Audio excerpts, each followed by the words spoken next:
Hey moms, welcome to the Gather Moms podcast. My name is Kate. And I'm Rebecca. We've created this space just for you because we're both moms and we get you. Yes, we believe there truly ain't no hood like the motherhood, and we need to be in this together.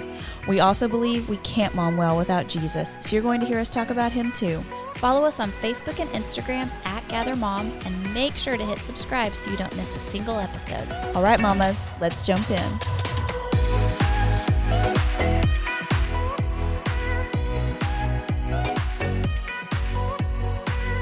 Hey moms, welcome to episode 36 of the Gather Moms podcast. And today, Rebecca, we are talking about something that affects 90% of moms. How do you know it's 90%? Because did you do a survey? Girl, you know I got research to back it up. That's what I You used the Google, didn't you? I use the Google, yes. So, but I'm curious, I feel like there's a lot of things that could be true for like 90% of moms. So do you have any ideas? Because I feel like 90% of moms would say they're tired. Oh, God, I'm tired right now. Tired right now. Tired. Could take a nap right this second. Now. Yes. Okay, along with that, 90% of moms would say they have not had enough caffeine. Listen, but I got all these healthy moms in my life right now. Yeah. And I'm trying to be healthy too. And listen, I love me some caffeine. I know. Okay. Oh, I wasn't planning on sharing this, but Jeremy and I are doing a cleanse starting tomorrow. Of course you are. People, listen to me. Kate and Jeremy, they get on these health things and they like only eat cream cheese and drink water and take pills at night for vitamins. And I'm like, what in the world? No, okay, cream cheese. What But do it's a good chance to reset. But next week, the only thing we can drink is water. Okay. Well, I thought you were going to say pineapple juice or mangoes. I don't know.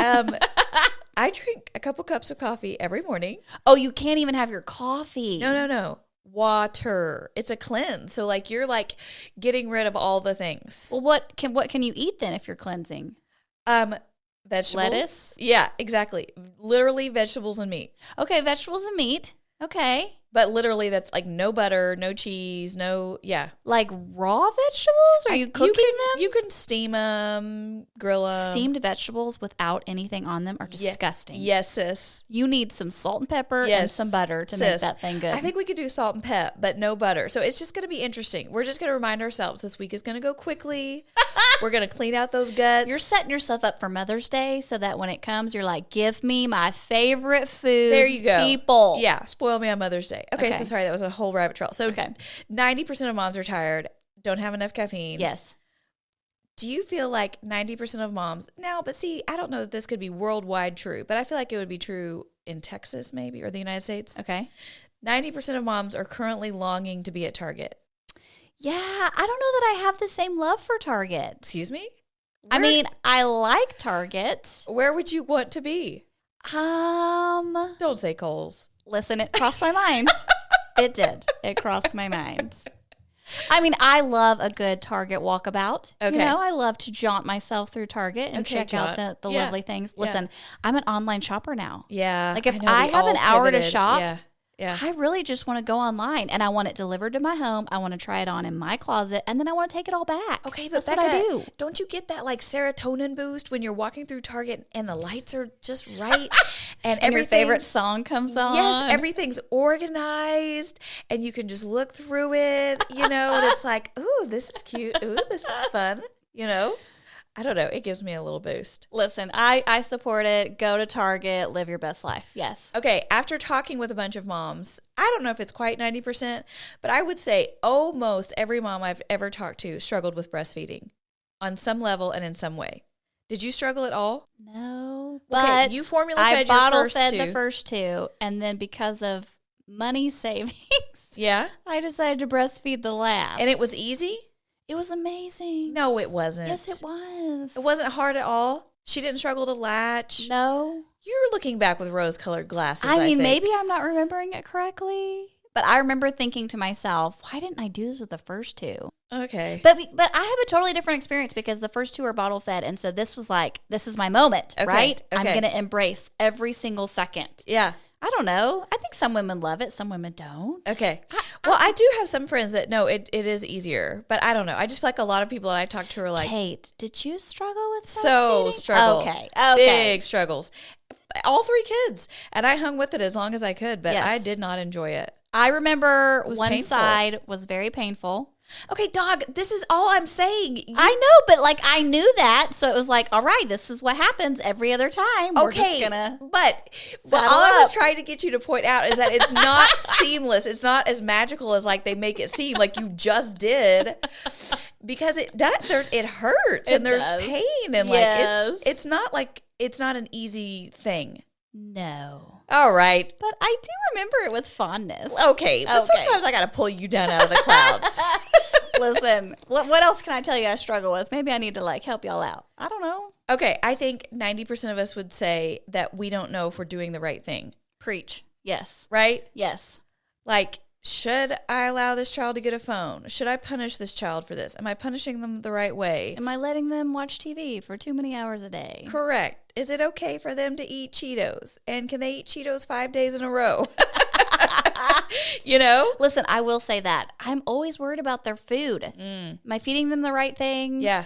Am I too lenient? Like, are they allowed to have sodas? Yeah. Can they once a week? I don't know. You know? Is it okay if we order pizza every night for 5 nights? Is that bad? You know, I don't know. There's tomatoes in that. That's right. We're hitting something. And listen, I'm telling you, here in Texas right now, we got some free school lunches. Apparently, because of the pandemic, they Really? feel bad for us. Did you not know this? No, I had no idea. Your kids can eat free every day at school. Excuse me? Yes. Okay. Have you not been putting money in their school cafe account? No, see, we don't do school So you lunches. pack We 'em? pack them, yeah. And Caleb packs too? Yeah. Okay, well, it's free right now. What? So Jake's been eating free all year at high school. I don't got to pack that kid a lunch. Are you serious? It's the best. Okay, well, I'm about to cash in on that for this last month of the But school listen, year. I know he's not eating good that way. I'm like, there Yeah. is no way. Yeah. Bless you, school lunches. Yeah. There's no way that square pizza is healthy. No. No. Thanks for trying. So anyway. Okay, but so here's the deal. There are so many things that bind us together as mamas that we all feel, struggle with, want, right? Yes. Okay, but truly, statistically, there is something that 90% of moms are affected by. And I'm going to tell you what it is, and that's what we're talking about today. I'm excited. Well, it's loneliness. Oh gosh, maybe I'm not excited. Doesn't sound fun. No, it's not fun. And I was so shocked when I read that number, 90%. I just had no idea it was that high. And so that comes from a survey that this mom organization did, 2,000 of their moms, and they found out that 90% of them felt lonely, which I just thought was shocking. And then it made me realize, oh my gosh, I'm not alone in my loneliness. What do you think about that? No, like before you said it, I didn't think that. Now that you said it, it kind of makes a little light bulb go off. Like, yes, I've totally felt that way in my home. Yeah. And I do think, I mean, especially with the pandemic, but even now, I think we are all trying to survive our very best. Yeah. And we feel like nobody else is having to experience all the things that we're experiencing. So we feel alone. Right. Well, and I think it's the unexpected struggle of motherhood because it's counterintuitive because you feel like you're adding someone else to your group, to your tribe, right? Like Small humans. right. You're not subtracting someone out. Like you're adding someone into your community. But, you know, and so in that sense, you're never alone, right? Now, all of a sudden, you're never alone again because there's always these people around. Yes. But that child or your husband just doesn't substitute friends, like Right. girlfriends and mom friends. Right. So speaking of being alone, like, do you ever get your house alone anymore? Do you like having a house alone? So I've been working Tuesdays from home. Uh-huh. And the kids go off to school and it's quiet. Yeah. And I don't have to pick up after nobody. Uh-huh. I don't have to make food for anybody. Yeah. It is glorious. Yeah. Like it might be one of my favorite things. I Tuesdays. My would favorite. say it is one of my favorite things to be in my house alone. You know, it just because maybe it's so rare. It is rare. But it just feels like I think anytime you're around your family, you have a sense of I have to help. Yeah. Whatever they need, I have to help. Right. Or they're about to be coming in and asking for help. Right. Right. And so there's something about when like they really are gone. Like Yes. they're really not here. Yeah. it's almost like your psyche relaxes, Yeah. right? Yeah. Like, okay, I really can't just do whatever I want. Yeah.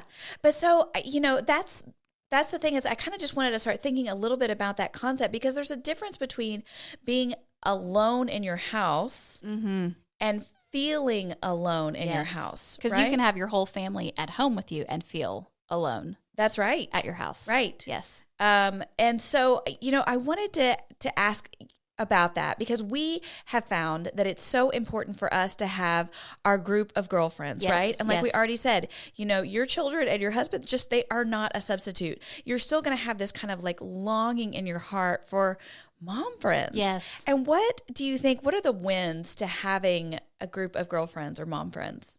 I think it's just that person that can say to you, you're not crazy. Right? I just need someone to tell me I'm not losing my mind. Yeah. This is normal. Yeah. It happened to me. Or no, it hasn't happened to me, but I heard it happened to somebody. That's right. You just need someone to say, it's going to be okay. That's right. It makes you feel normal. Yes. Right? These things that are happening to me, and just to know, I don't know, there's something so powerful in knowing you're not alone. Yes. Like, what is that that's knit into our human nature that, like, we need to know we're not alone? Pretty sure that's God. Right? I'm just saying. Yes. Off the bat. Well, and when we think about God, I think that's one of the beautiful things of thinking about the God that we serve is that our God made community. He is a community God. There's the Father, Son, and the Holy Spirit. So even God does not exist alone. You know, our God knows the need for community. And you think they're sitting around in heaven going, Jesus, I go through that too. You're normal. Do you think they're doing that? For sure. I don't know. Maybe. The Holy Spirit's like, listen, I'm trying to convict these people. And Jesus is like, I've been there. The Father's like, I know. That's so true. That is so true. But it's just it's so powerful when you realize, oh my gosh, you struggled with this too, or oh, you like that too, or it's hard to put into words what that does for us to boost us, to feel connected. I think there's something too about being fully understood. Because I love my husband, but I just don't think he fully understands. No. The hormones and even the things that I'm doing to raise our kids. Sometimes he's like, I just don't get why you're doing it that way. And I'm like, I don't know. It's like just part of this motherhood thing. I just feel like I need to. Yeah.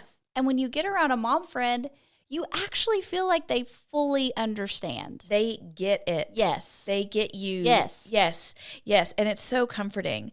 And I think, one of the things that we hit on a little bit is the way that they provide us support. I remember one of the ways so you were my first real mom friend because we met when Caleb was like, I don't know, 3 months old or something. Yes. And, it was the first time that I had talked to, because we had just moved to Rockwall and we had been in youth ministry. So all the people I was around were teenagers, Hormonal. Yes. Acne driven little daters. Stop it, people. Put your clothes on. Go. Right. They have no idea, and now I'm in this new town. I have no community here. You and I both end up in this women's Bible study. That's on one of our other podcasts. We'll put it in the show notes, how we met. That episode is on here. But anyway, and I remember talking to you and I was like, I get so tired of cleaning up under the high chair all the time. And, I said corn and rice, and you just put your hand on my arm and you said, listen, you have to wait for that stuff till the next day. It needs to dry out. And it was like this light bulb went off and I was like, oh my gosh, you are so right. If I would just wait and not worry about it right that minute, yes, it would be so much easier later on when it was dry. Yes, yes. No, I do think there's something about, I don't know, like, don't you ever look at yourself and go, why didn't I think of that? Yeah. But we have these mental blocks.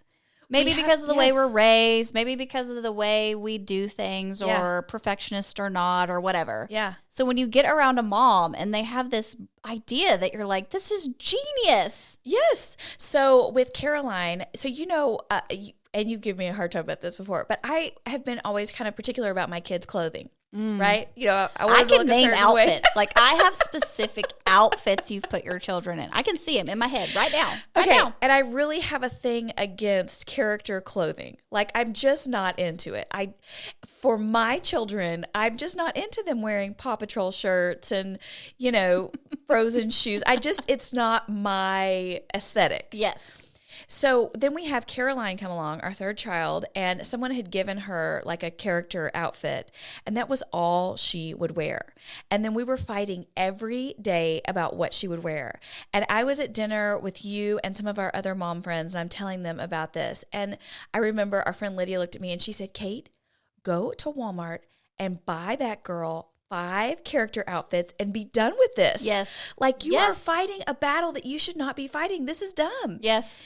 Let it go. But I needed somebody to look at me and go, come on. This is a dumb thing for you to be fighting with her about. Yes. You know? That's the thing. You need somebody to like speak into your life and go, you are picking a battle that's going to drive you insane. Yes. Close the door to their bedroom. Yeah. Okay. Yeah. Vacuum it once a week. I don't know. When you can't find a clean glass in your home, go in your son's teenage bedroom and look under the bed. They're probably there. Yeah.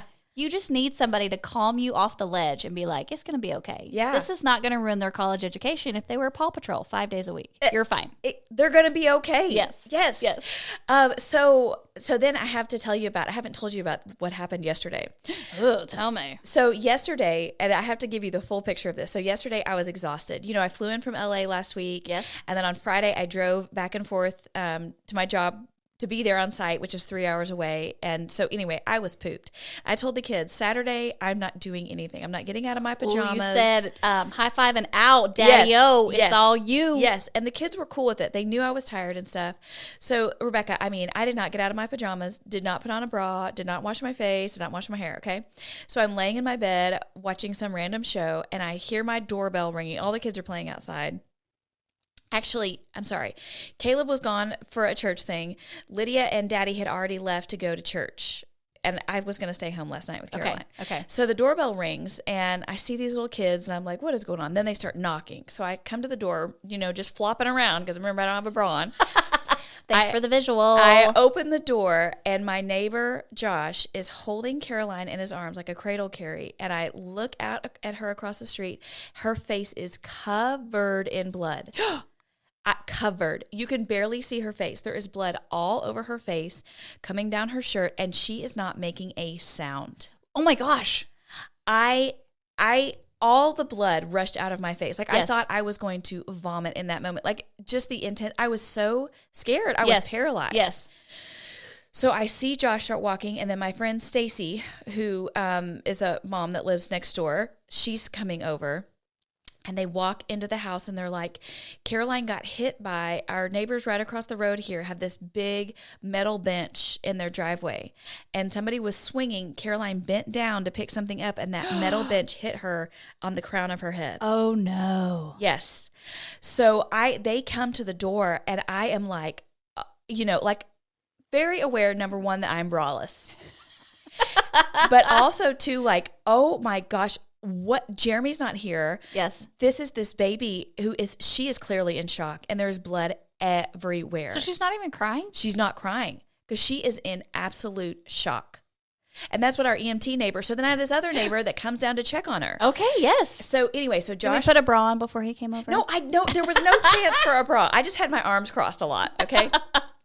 So Josh brings her in. Thankfully, Stacy comes in too, and I'm like, here's the paper towels. They start cleaning her up.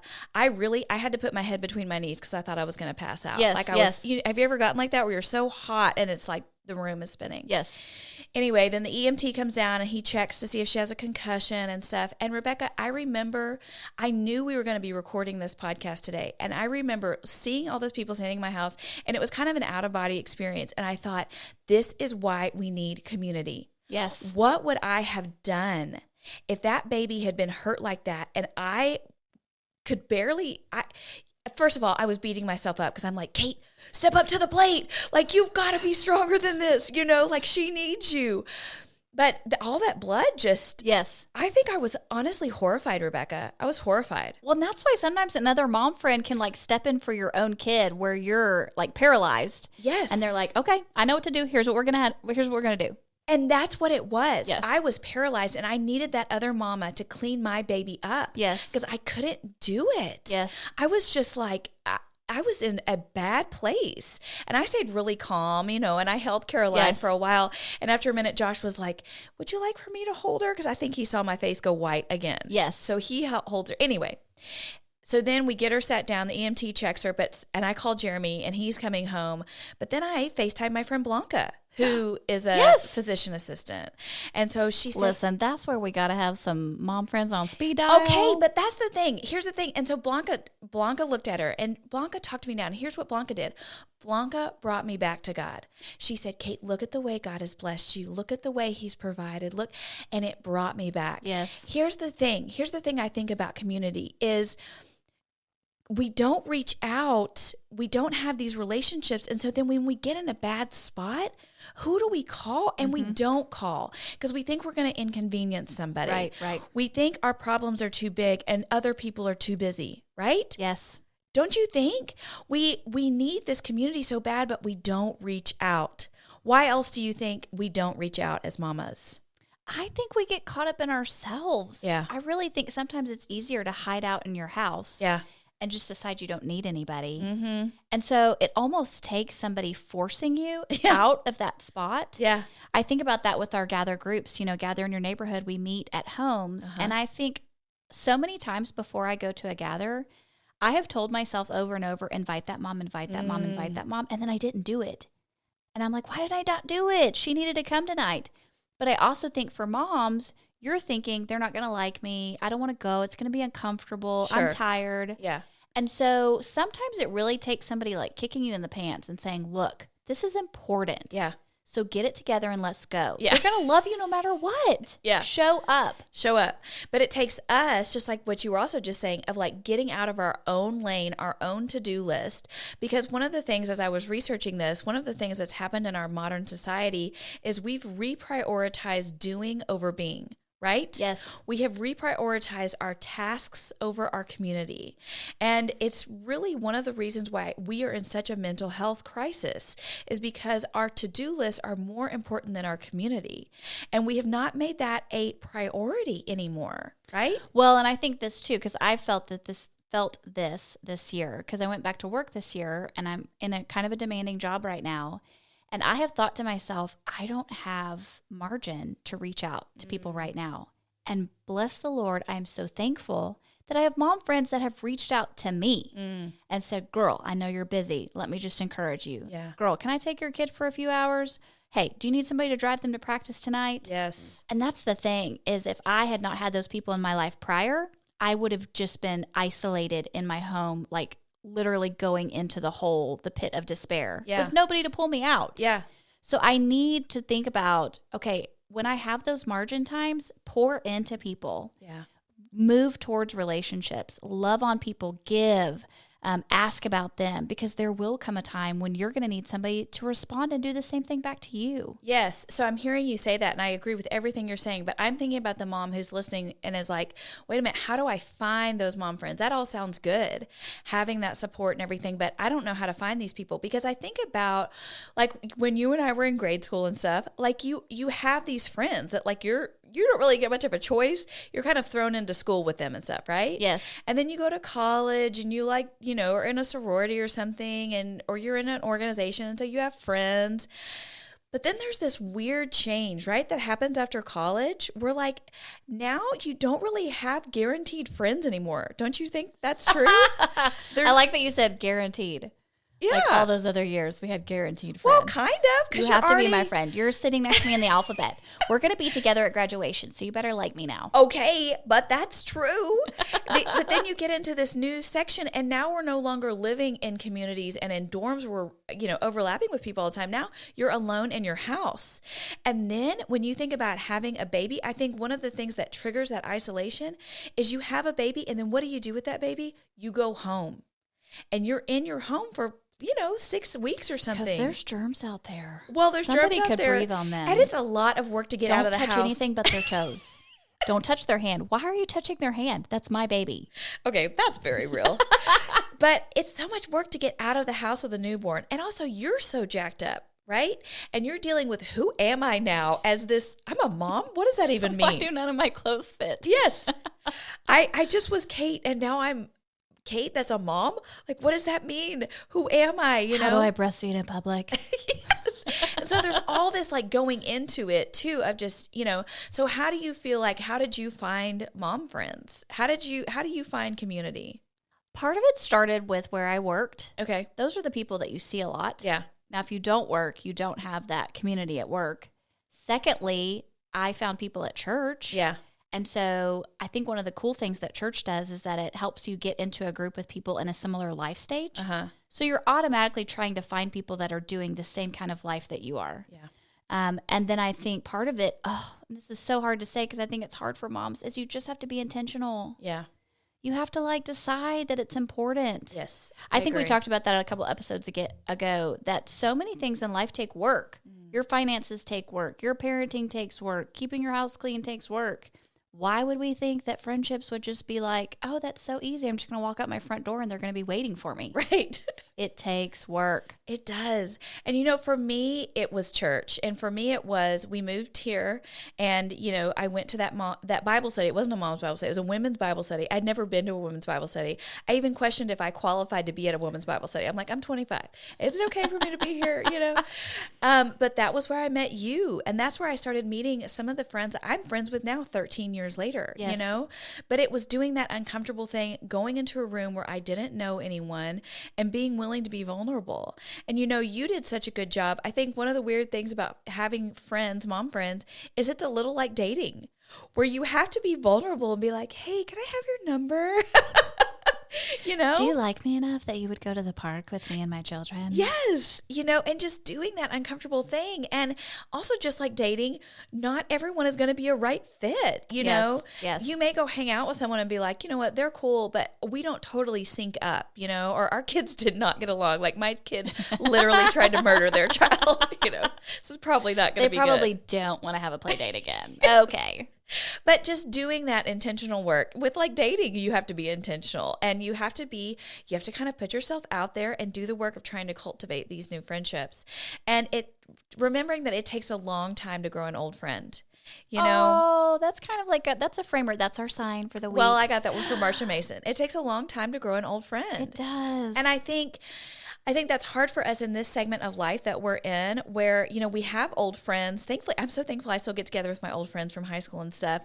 But, it's taken a long time and you can't expect these new friends in this new season of life to maybe know you as fully as they might in 10 years from now. It's going to take some time. And it's crazy to think that you might be friends with those people for 10 years, 20 years, 30 years. And it goes by. We might be old ladies sitting on the front porch in our rocking chairs. It goes by in a flash. I think one thing we need to be careful with as moms, I do think that social media and just like mom blogs and stuff can be so helpful to us, right? They help us. You can search something out. You can see moms doing life. But I just want to put it as a caution out there that we keep in mind that is not an adequate substitute for real life community, right? Yes. Those things are okay, and they can be okay as kind of a supplement of helping add in good things, but we cannot let those be a substitute for real, genuine community. Well, and I think obviously that's the society we live in where because I'm friends with you on social media, I think we're best friends. Yeah. Like I know everything about you. Yeah. Where you went to vacation, what'd you have for dinner last night? And then when you actually get around them in person, you're like, I really don't know you. Well, and for example, like what I just told you about with Caroline, I didn't post that on my social yesterday. I didn't post that I didn't have a bra on and almost threw up 3 times. Those are the things that you're going to hear from me when we sit down and talk. Yes. Yes. And you hear that face to face and then then somebody checks on me the next day and that's community. Yes. But that has to happen face to face. It makes me think about thinking down the road even farther as we get older. And one day our kids are going to be gone from our house and we're going to be in this new stage of life. And I think sometimes if you haven't cultivated friendships up to that point, then you kind of get there and look around and go, oh my goodness, where did everybody go? Yeah.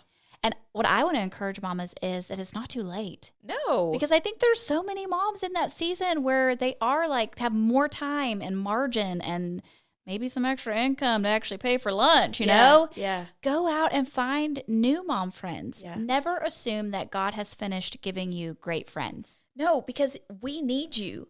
We need what you have to say. We need your insight. We need your personality. We need your background. We need the things that you bring to the table. It makes us all better. Yes. And I think the other added benefit is that we're setting a good example for our children. They need to see that we live lives in community, that we don't live isolated lives, that this principle that we read about in the Bible, that we are living that out. And my kids, it set such an example, such a witness for them when after we would have a baby or when we were going through a hard time, when people in our life group showed up with meals. Or when you or Jenny or something, when I'm having a hard time, flowers show up on my doorstep or a sweet card. When they see those things, they go, oh, this is biblical community. I want to live like that. I want to be that kind of friend. And then I see them writing their friends' notes and putting it in their mailbox. Yes. And, Yes. And so we have a chance to set that kind of example for our kids so that they enjoy that too. Well, and I think, honestly, it makes them feel safe because they think there are people out there that love my family. Mm-hmm. They love my mom. They love my dad. Yeah. They're not alone either. Right. If something were to happen to them and I wasn't around, hopefully they would have a name pop in their head of someone that they know loves their mom, and it's going to help. Yeah. Yes. And like we've kind of mentioned, this principle comes from the Bible. And I wanted to read to you from Hebrews 10:24-25. And it says, "And let us consider how to stir up one another to love and good works, not neglecting to meet together, as is the habit of some, but encouraging one another, and all the more as you see the day drawing near." So I looked at that scripture and I kind of wanted to break down a few of these, kind of what these words mean. Because when it says here, "and let us consider," that means think about it. Get creative, right? Consider, make that a priority that you're thinking about and getting creative about how we can encourage each other. How we can encourage other moms. I think part of that's prayer too. I saw something on social media just today that said, for the next 30 days, pick a woman and pray for a different lady every day. Wow. I thought, well, that's such a fun idea. I could do that. Yes. But you know what? It takes me saying to myself, I want to be a person that prays. Yes. And when I pray for a friend, it's amazing what your brain will do, because it really will start thinking about, oh my gosh, I prayed for her today. How could I encourage her? Yes. So set aside some intentional margin in your life to pray for these women. And then I really think that your brain will do the rest, and it'll come up with fun things to do. I love that. I think that verse is saying I think you're saying exactly what this verse says. It says, let us get creative about how we can encourage each other. And it says to stir one another to love and good works. And so we're giving courage. We're giving support and confidence to another mom that she can keep doing the good things that God has called us to. And it warns us to not pull away. It warns us to not neglect meeting together, because it says that some are in the habit of doing that. And so we need to watch out against that, safeguard against that, because we need each other. Isn't it crazy to think that people back in the Bible days would hold up in their tents? Right. I ain't going outside the tent today. I'm just not doing it. But if you think about it, they're humans just like us. We've been wired from the very beginning that our natural instinct is to pull away and be like, no, they don't want to know me. I'm not going to share my dirt with them. Right. Or do the bare minimum and not engage. Yes. Yes. And so this verse comes on the heels of the rest of the chapter. And it's kind of at the end of this chapter, and Paul is talking to the people about coming to God with their sin. That's what he's talking about. He's saying that they can draw near with confidence, that there's no shame, that we've been covered with the blood of Jesus, that God has cleansed us and wants relationship with us. So I think it's so interesting that this call to community comes right at the end of all of that truth bomb that he's just given us, because that's the thing about community with God and with others, is we often retreat out of it because of our shame. Yes. Right? Yes. It's often shame. And Paul is calling that out, and he's saying, no, there is no more shame now. God sees you. You can come to him just as you are, and you need to come to your community just as you are. Don't retreat out of shame. Well, and what a tighter bond does it make with you and a mom friend when you're willing to say, man, I screwed up. Yeah. Or I can't stop doing this for some reason. Yeah. Or what's happening. I think moms, their guard goes down. Yes. When they feel like another mom is willing to be vulnerable.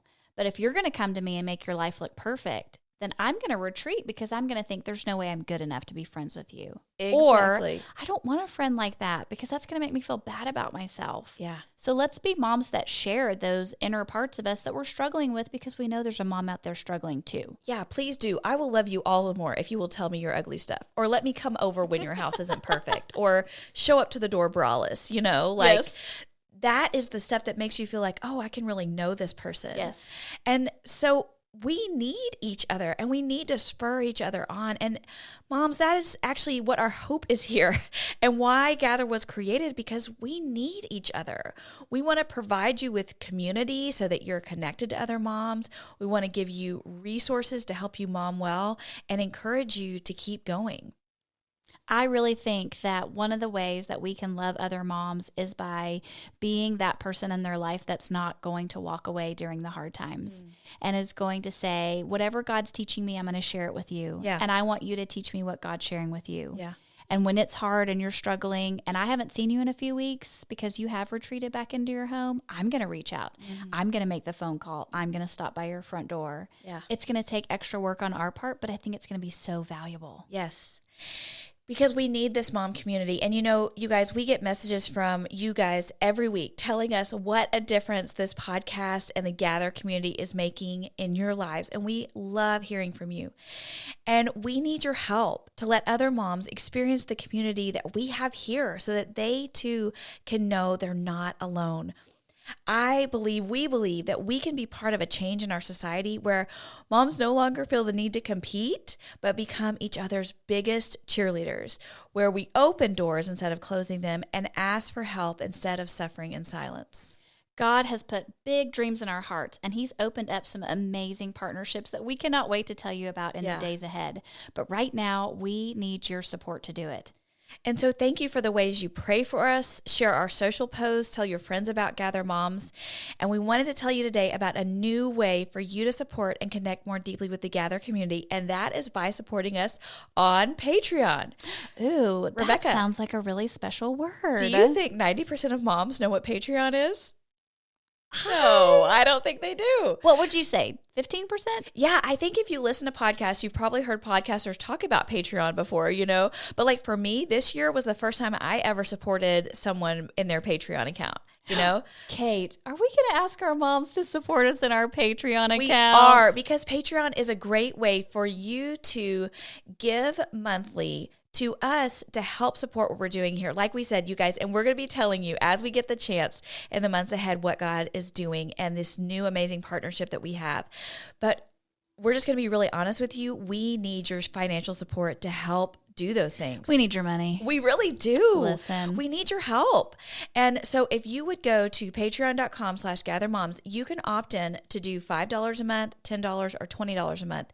And you will see when you go to Patreon that there's different things that you get at those levels, like exclusive content.